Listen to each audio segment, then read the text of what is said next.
mo iton. Liog gihap.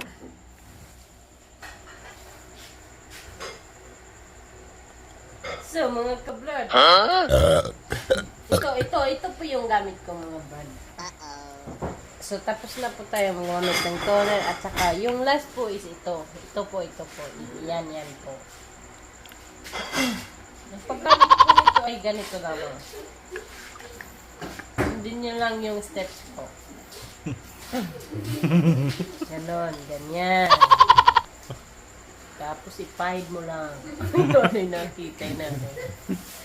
Ganon. Ganyan, mga kabrad. Yung leeg. Mga kabrad, follow nyo na ako sa TikTok, sa YouTube, sa Facebook ko, sa Instagram, Itirang butangi kayo na. sa Skype, at sa lahat ng social media ko. Huwag niyong kalimutang like and subscribe and click the notification below. Don't forget, mga kabrad. So yan, mga kabrad. Tapos na tayo, mga brad. Makikita mo ang kalalabasan ng paglalagay ko nito, mga 1 week lang siguro.